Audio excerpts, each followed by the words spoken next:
हमरा खातिर तू बड़ा तहरा खातिर हो ए हमर जानो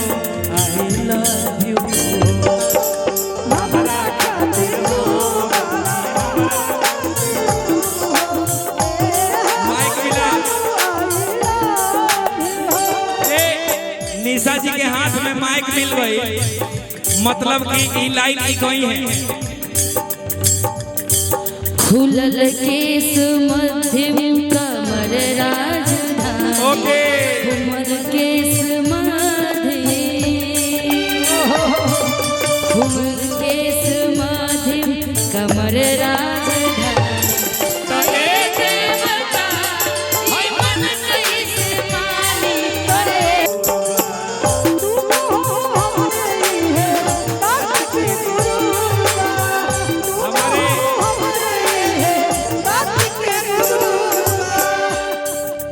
खुश रहिए हमारी सखी हमार सखी लड़की सब के भाषा में सखी कहल जाला बाद बाकी लड़कों के फ्रेंड होते हैं तो हमारी सखी निशा उपाध्याय हमारे जिले की अच्छी गायिका मैं इनको काफी दिनों से जान रहा हूँ इनके शुरुआती सफर से अभी तक हमारी शुभकामना है और निशा जी का स्वागत भी है मंच पर। और देखिए हमने कहा था ना कि आदित्य लोगों से ऐसा संबंध बनाया है रिलेशन रखा है कि सब लोग भाग भाग के आ रहे हैं यहाँ पे आदित्य ये सब तोहर आदित्य के सब प्रेम हाँ भैया हाँ भाई आज गा के निशा जी कुछ कराएंगी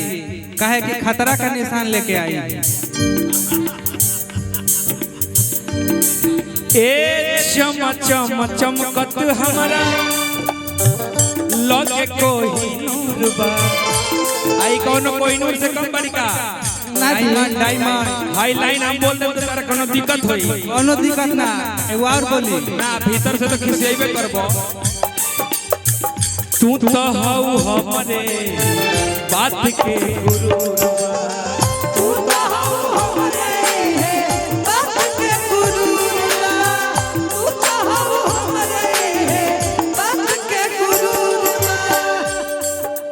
हमरा खातिर तू बड़ा तहरा खातिर हो ए हमर जानो आई लव यू हमरा खातिर हो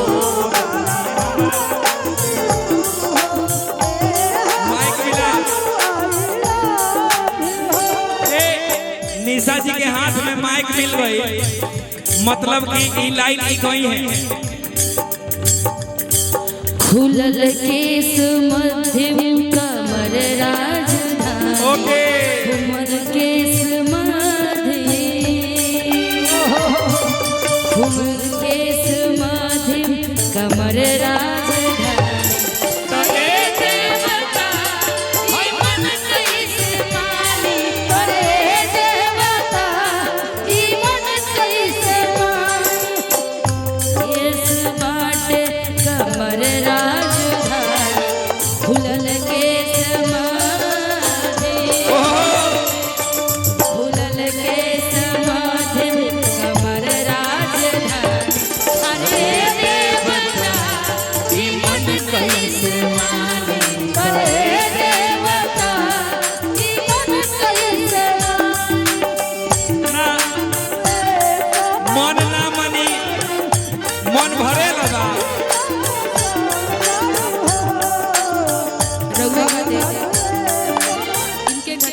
स्केल तो आपका लेकिन हमरो स्केल ना बीच का ना तोरे ना हमारा केहू के ना आजकल बिना कोनो काम में लगले ना होला लागो रहे के पड़े जब तक तोड़ेंगे नहीं साला तब तक छोड़ेंगे नहीं इस रिदम पे कुछ बोलोगे भैया खातिर बस हम दो लाइन को हम बाकी हमरा भी कोनो शब्द नहीं थे भैया खातिर भैया यहाँ आईनी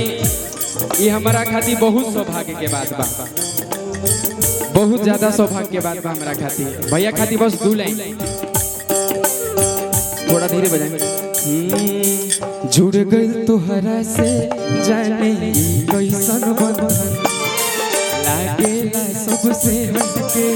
आपन के जैसन ए मतलबी दुनिया में बायसन प्यार का तोहरा जैसा नहीं साथ गाएंगे सर। तोहरा जैसन भाई कहाँ तोहरा जैसन भाई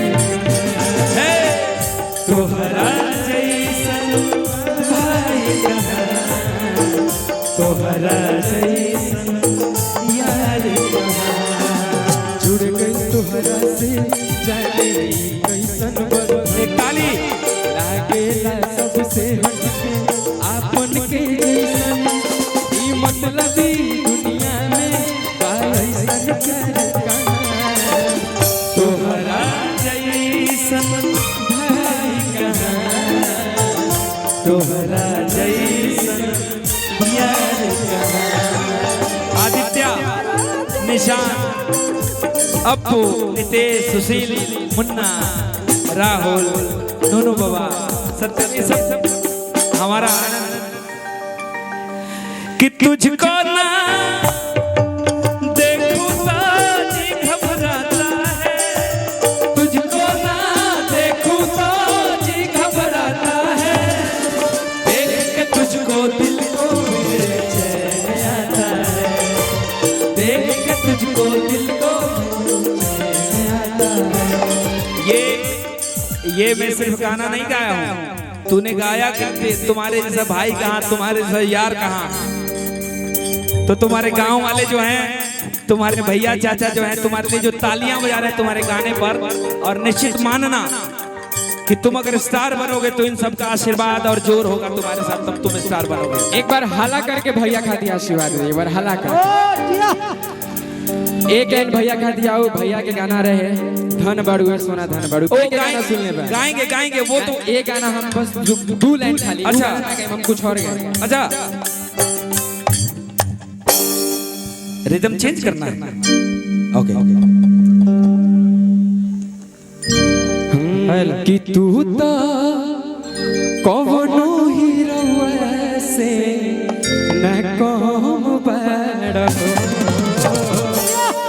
ये हम अपन भैया खातिर बोलत हैं कि धन बड़ भैया धन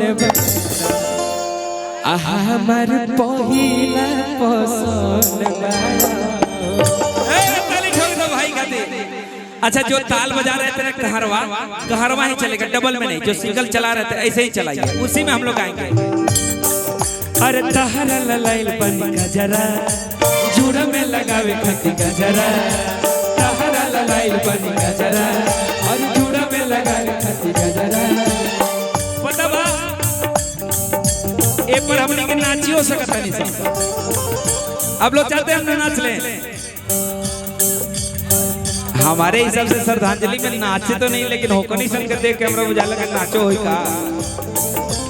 ये देखिए हमारे चचा हैं आदित्य के और ये पुरस्कार आ रहा है विनय बिहार जी बिल्डर हैं आशीर्वाद है उनका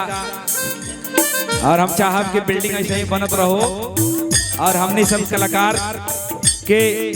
आप लोग की तरफ से आशीर्वाद ऐसे ही ढेर सारा आवत रहो आप लोग हाँ फोटो फोटो लीजिए ये देखिए। अच्छा भैया दुकानदारिया चल जाएगा पहले अरे तोहरा ललाइल बन गजरा और चूड़ा में लगावे खती गजरा तोहरा ललाइल बन गजरा चूड़ा में लगावे खती गजरा तो तू तो कवनो हीरोवा से न कम बड़ा कि तू तो कवनो हीरोवा से न कम बड़ा। यहाँ आ जाओ ओके बड़ा ये भैया धन बड़ा हमार पहिला पसंद धन बड़ा ये भैया धन बड़ा हमार पहिला पसंद बाबा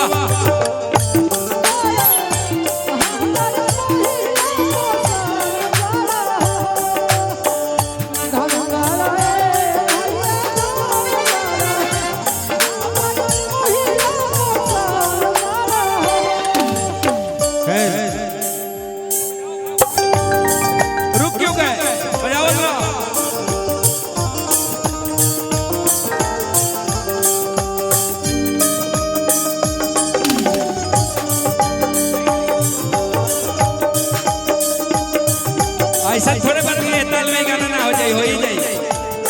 ये ताल में हो जाए।